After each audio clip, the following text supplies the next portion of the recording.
swear the testimony you're about to give is the truth, the whole truth, and nothing but the truth, so help you God? Thank you. Very good. Go ahead and have a seat.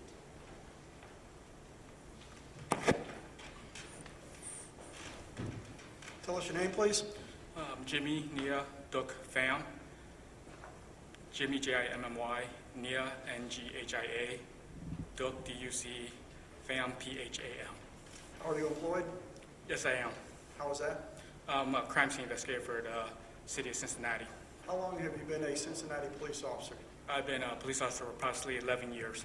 How long have you been with the criminal investigation section of the department? As of this January, it will be 4 years, sir.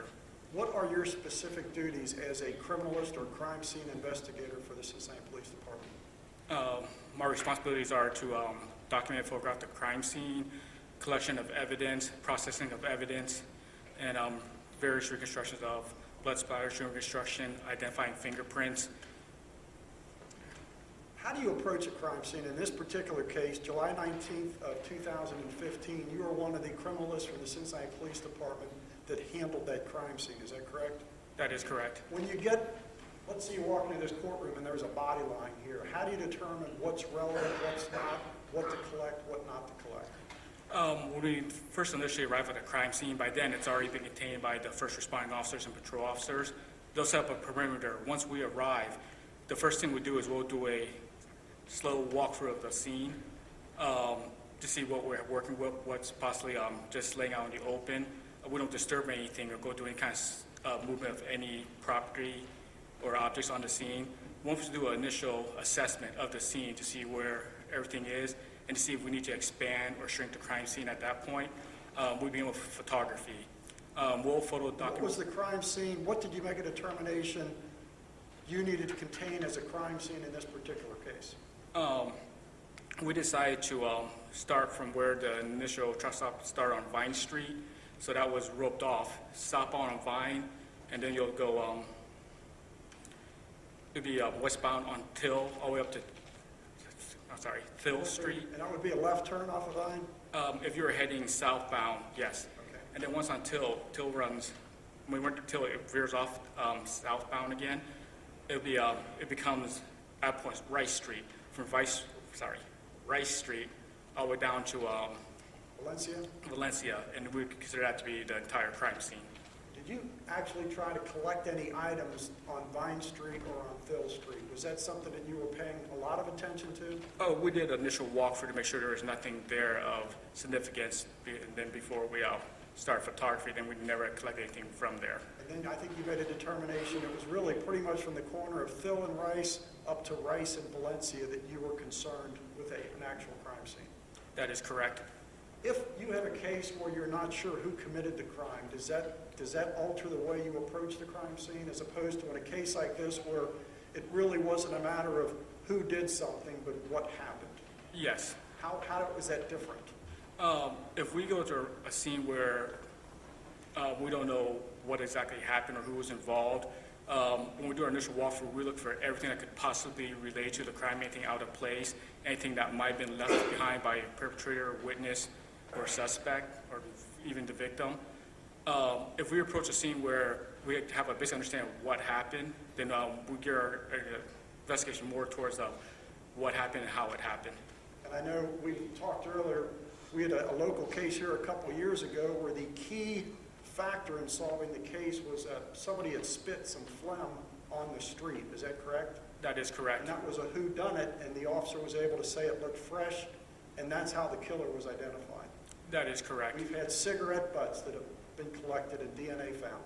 That is correct. This was not such a case. No. When you respond to a scene, I think you said you rope it off, you take photographs, and you collect some items. Is that correct? That is correct. As part of this investigation, I believe you collected certain items that were outside of a vehicle and certain items that were inside the vehicle up at the corner of Rice and Valencia. That is correct.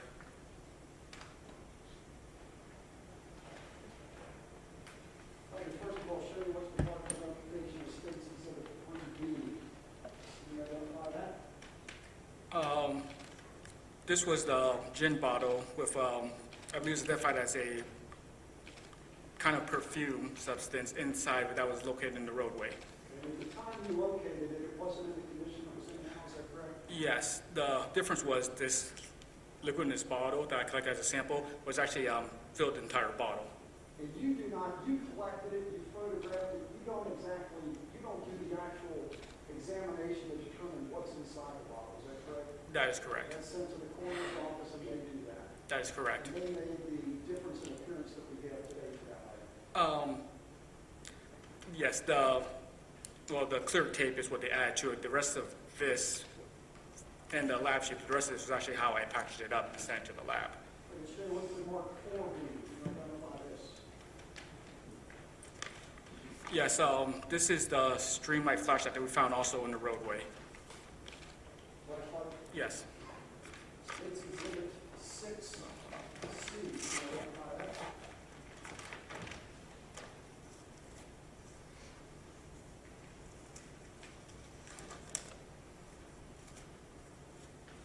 And I believe when you handle items that have blood or bodily fluids on them, you have to use gloves, is that correct? That is correct.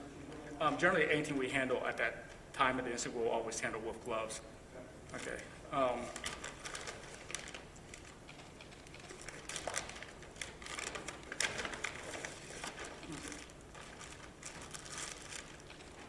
This is the red hat we found in the back seat of the Honda that was at the scene. Were you able to make a determination of how many shots were fired in this case? Yes, How many? one. Did you know what type of weapon was used? It was a semi-automatic pistol. Sometimes you have revolvers and sometimes you have pistols, is that correct? That is correct. Does that alter what you're looking for at the crime scene? For instance, someone has been shot and you know it's been with a revolver, what are you looking for? When a revolver is fired, when the trigger is pulled, the hammer goes back in the revolver, and once the trigger reaches back, the hammer goes forward. It strikes the primer in the round that's inside that cylinder chamber. The bullet is fired through the front, but the shell casing stays inside the cylinder, and it remains in the gun until it's unloaded. On a semi-automatic pistol, when the trigger is pulled, the firing pin hits the back of the primer, which causes the gunpowder in the shell casing to expand and propel the bullet out the front. At that point, using the pressure of the that's built up to eject the bullet through the front of the gun, the pressure builds up and it pushes the slide back and automatically ejects the round out of the, ejects the spent shell casing out of the gun, and it usually just lands on the ground, and then it goes forward again and it chambers the next round. So in this case, since a pistol, a semi-automatic pistol is being used, you knew to look, when it's shot, the slide comes back and the actual shell casing is ejected out of that opening, is that correct? Sure, it is unloaded. Yeah, on this type of firearm, when it's fired, once the bullet exits, the build-up pressure inside the chamber will push this slide backwards like this. It will lock back just for an instant. The shell casing will be expended outside of the pistol, and there's another round in the magazine that will automatically be picked up in the chamber and reloaded for the next pull of the trigger. So you knew this was the type of weapon that was being used. You knew to look for not only the bullet that came out of the front, but the shell casing that came out of the top of the weapon. Is that correct? That is correct. Did you look for both of those items? We did. Did you know that sometimes a bullet is shot into someone and they stay in the body, sometimes they leave the body? Is that correct? That is correct. In this case, I believe you knew from speaking to the coroner, it was a through and through shot. It went in the head and it went out the head. That is correct. So you're looking for that bullet and you're looking for the shell casing. Yes, Did you eventually find both of those? we eventually did.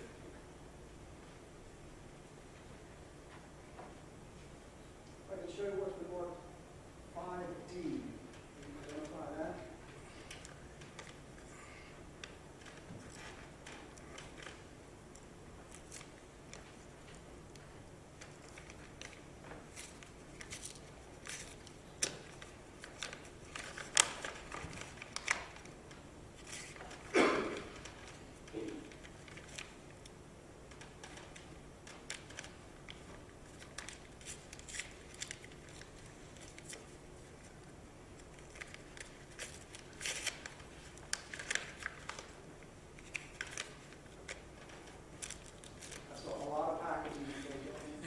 This is a .40 caliber Hornady shell case that we recovered in the back floorboard of the Honda on scene.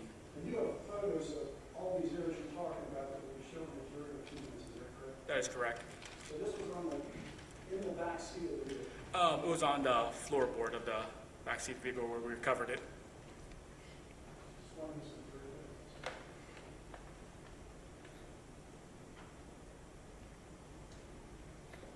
The projectile, was that a little bit more difficult to find? Yes, it was. Describe how you went about looking for the projectile. Once we finished processing the original scene on Valencia and Rice Street, we had the car towed to our secure garage. The next 2 days later, we went there to search the car. When we searched the car, we photographed it as is, where everything is. Once during through the search process, we pulled everything out of the car. We went through the car initially, documented everything that was in the car, photographed it. We did not find that round initially. On a secondary search, when we were sent back, Did you look outside the car then for that projectile? we did.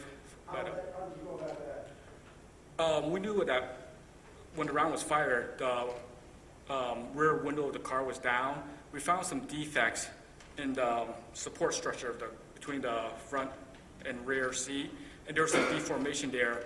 We knew that there was a high probability that the bullet struck there, but we didn't know if it ricocheted outside the vehicle or somewhere in the vehicle at the time. So we had to search the exterior or the scene initially for it also, because we didn't know where it was. You're looking at metal detectors that have to do that? Both metal detectors and just hand-eye search. You weren't able to find it outside of the car? We were not. Later on, did something happen inside the car where you kind of dumb luck found the projectile? Yes. How was that? We were asked by the coroner's office to go retrieve all bottles out of the vehicle, other things they want tested. When we searched the car, we put everything back, we separated the car into 4 quadrants: the front driver's seat, actually 3 quadrants: front driver's seat, first passenger seat, and the rear seat. And everything that we removed from the car, we put in bags and replaced in that location where we found it to keep it all together. So when the coroner requested the other bottles, we came out there, we dumped the trash bags out to retrieve those bottles. The stereo system for the car, it was not actually mounted inside the console of the car. It was on the front passenger side floorboard where it's been initially. When we dumped out, the radio hit the ground and it broke in half and the bullet came tumbling out of it. We'll give you credit for finding the bullet, okay? Okay. I can say what's the north 5E, you identify that.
This is the fire projectile that we recovered from inside the radio.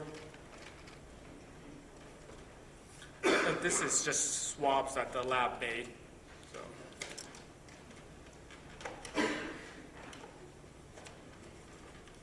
The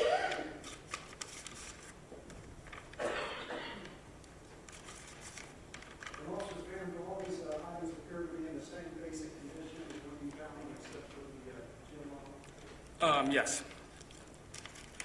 You also found other items in the vehicle?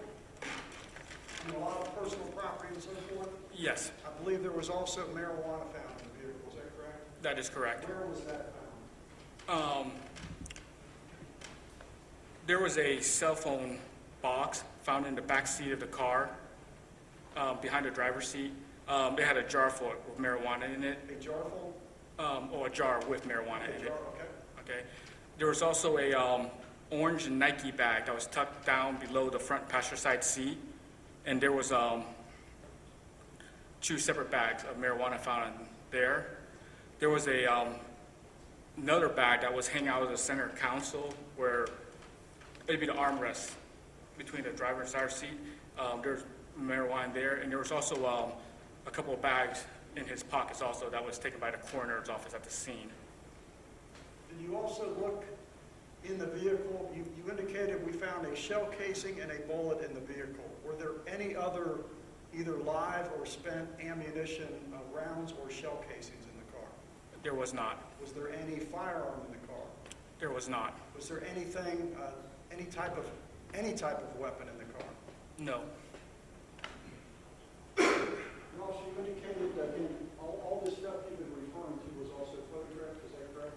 That is correct. And you took some photographs, and I believe some other criminalists took photographs of Officer Kenzie's uniform and gun belt and gun, and I believe a couple photos were also taken of Officer Kenzie in the hospital, is that correct? That is correct.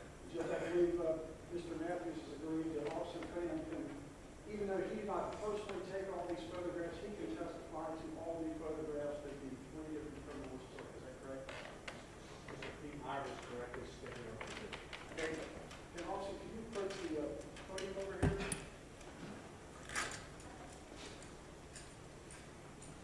And then before displaying these, and Mr. Matthews has seen these, I would ask to admit into evidence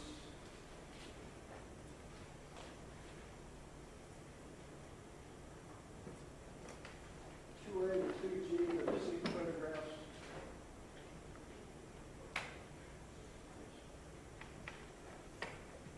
Did you say 2A through 2G? Yes. Okay.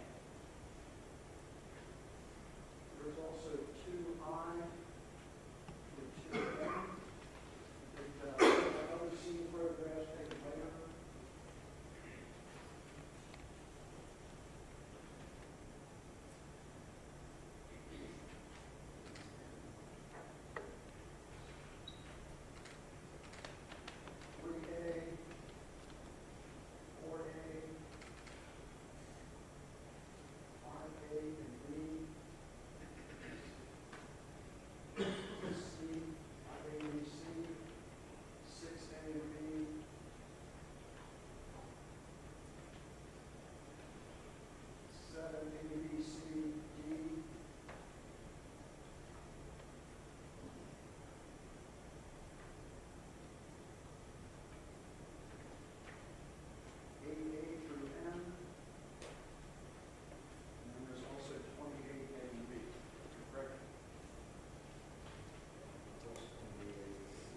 Sounds like 22A.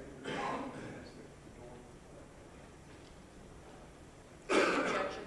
Judge, we have previously discussed our objections to 2A through N. This court has previously ruled and excluded 2E, I believe. Okay. And I do not, I actually have that set aside. Great. And we would renew our objection to 2A through N, which is already been ruled on, and no objection to the other. Very good. Photographs will be admitted and published over the defense objections to those few.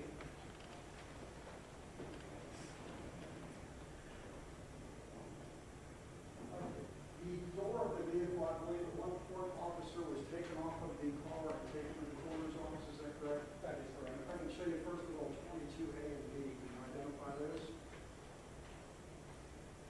Yes, that's the hardware itself. And if you put them on the overhead, that would be 22A, you can actually see it right now. Can you just look this up? Will this show up on here or not? Okay. So 22A is one of the photographs you took of the car, is that correct? That is correct. And the next one underneath? Just another view of that same door, is that correct? That is correct. Just these next couple photographs, just want to warn the family and others, we've limited them if they do show to those at the scene. Ladies and gentlemen, you do have to look at all of the evidence, but you do need to prepare yourself for that.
purpose of those placards with the numbers on them?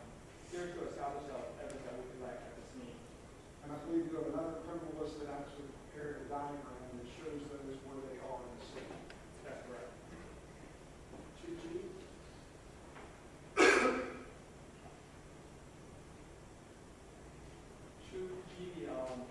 It looks where the University of Cincinnati Police Department is. The street down here is hill, and then heading this way, we head south up the hill. This would be a reverse perspective, where the first one that you saw the gin bottle and then a flashlight. This would just about the rest of it, see the flashlight first and then the gin bottle. This is exhibit 2I. 2I is marked as part number 1. That is the UC police vehicle that was inside the crime scene. 2J?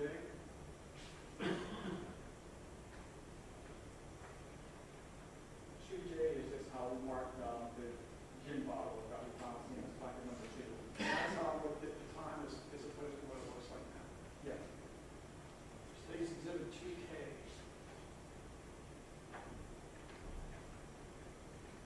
This would be plaque number 3, which represents the plaque that we found in the roadway. 2L.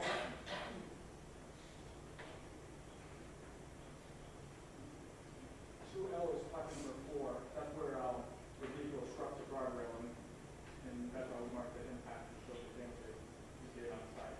And following that up with 2M. If you look at this picture right here, just continue up the road, if you stop at this orientation this way, just a little bit beyond that would be plaque number 5, which is the front bumper of the vehicle. So the damage to the guardrail was just to the left in that photograph? Yes, back here. 2N.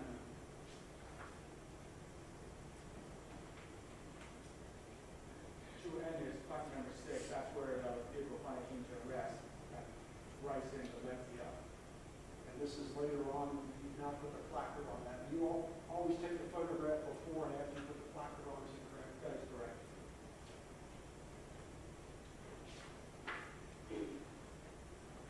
3A.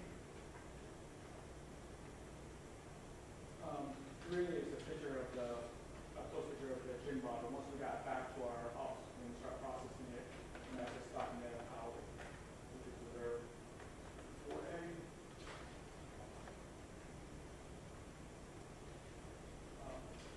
This is a picture of the flashlight recovered at the scene. 5A.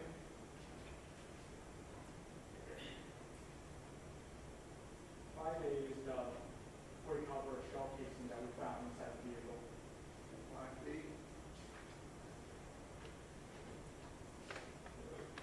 5B is the picture of the same shell casing. This shows the rear of it where the crime strike occurred.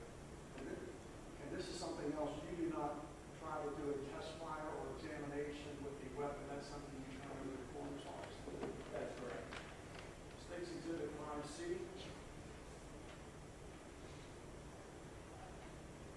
5C is the discharge bullet that we eventually found that came out of the radio when I dropped it in the book. We don't need to keep going over that. Okay. 6A.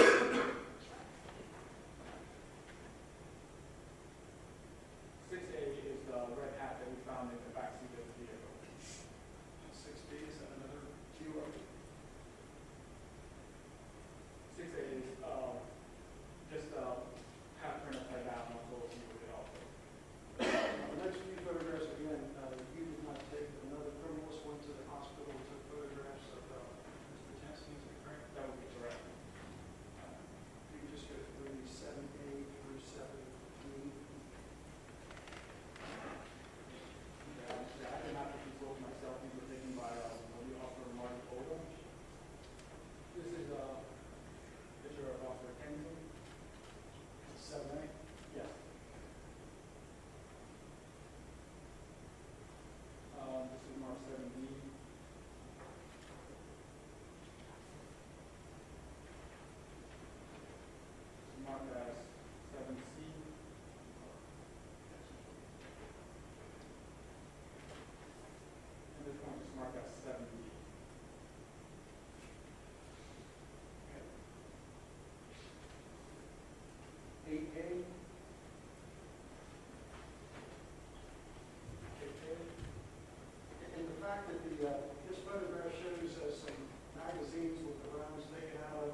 showing some damage to it? Yes, that would be a pistol holster. These would be some uniform photographs, HE.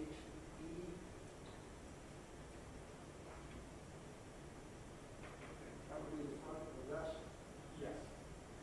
back of the vest, 8F.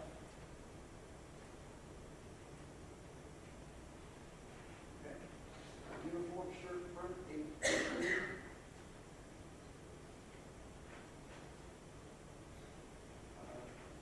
Undershirt that was being worn at the time, 8H.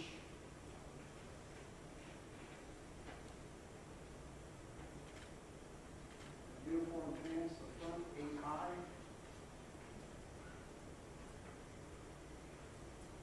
Uniform pants, rear, 8J.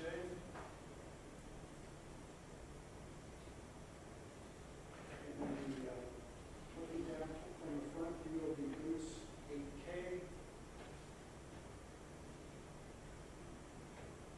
Rear view of the boots, 8L.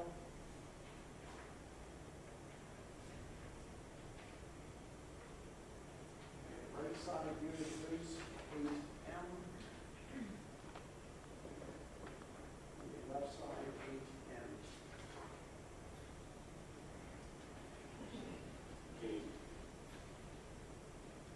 Just a moment, Judge. Take your time.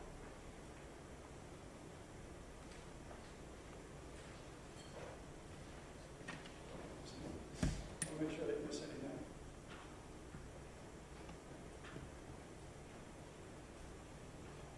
Officer, if you could take your seat.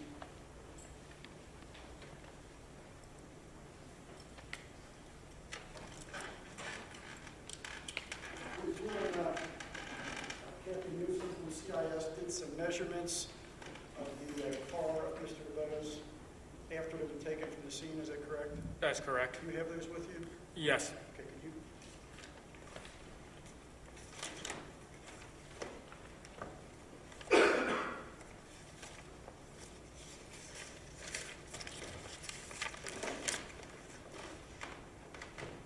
I know the car was damaged at the time, so we're not sure what the measurements were prior to the damage being done, is that correct? That would be correct. You measured it as it was after this had happened? Yes. Okay. Was there a measurement of the opening in the driver's side window? Yes. What was that? The horizontal measurement from the driver's side mirror to the end of the opening of the car door frame was approximately 32 inches. 32? Yes. Okay, and then it looked like the height varied from the, at the right, towards the rear, it was higher than towards the front, is that correct? That is correct, because of the way a car door goes in the mirror, it starts up and then it proceeds back like that. So we took a measurement from the very back end, the largest part of the opening of the mirror would be 19 inches vertically, and then we took a measurement from right where the curve starts, the steepest angle, it'd be approximately 15 inches to the bottom of the window. And we also asked to measure from the ground up to the bottom of the window. So if this is the ground and this is the opening to the window, how high is that off the ground? The bottom opening. Okay. So this is the measurement that's in doubt because of the front tire slat and the front suspension and the axle were broken on the vehicle. But the measurement of it as it is was a total of 34 inches from the ground going up to the very bottom of the window for that measurement. And that was with a flat tire? Yes. So it would indicate it may have been a little bit higher than that. Yes. Did you also do a measurement inside of the car from the seat to the ground? And I think that also varied. The rear seat being a little bit lower than the front seat. The rear of the driver's seat, it sloped back. So the front of the driver's seat was a little bit higher than the back of the driver's seat. Yes. And did you measure again from the ground level how it was off the ground? Let's see here. From the rear of the seat where the bucket goes down and to the ground, and this is with the flat tire and the broken axle, it measured approximately 16 inches. And what about the front of the seat where Mr. DeVos was? How high was that off the ground? The very front of the seat would be approximately 19 inches. And one other, or two other measurements I believe you did, then from the seat to the ceiling, how much height was there, or how different was it? If you're sitting in that front seat, how much room is there till you hit your head on the ceiling? Okay. A measure from the very back of the seat, when you sit down where your back would touch it, straight from there to straight up to the sunroof is approximately 36 inches. And then because where the sunroof is, we took two measurements. One was 36 to the sunroof, the other one was 29 inches where the visor comes straight down to the front of the seat. Yes. No further questions to this one,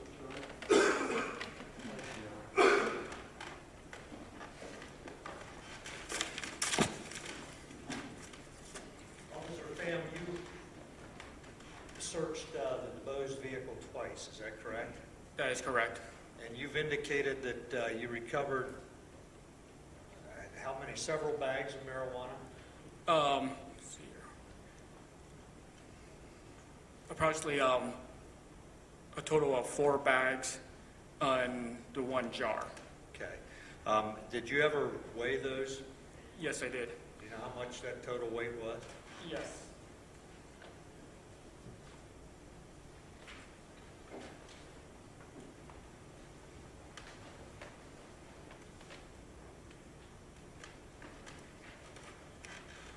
The total weight combined was 315.31 grams, or approximately 3/4 of a pound.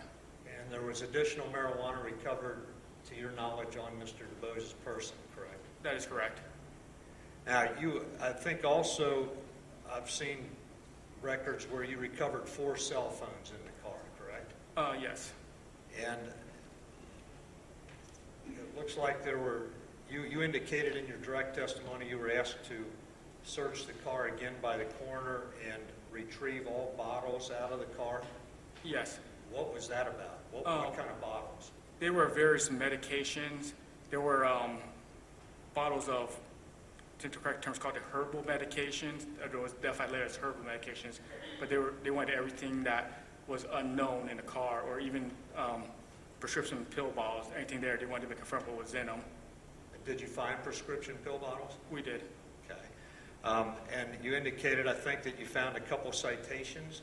Yes. What was that? It was a parking ticket that was written to the vehicle. And when you say citations, you're talking about tickets issued by... The Cincinnati Police Department, yes.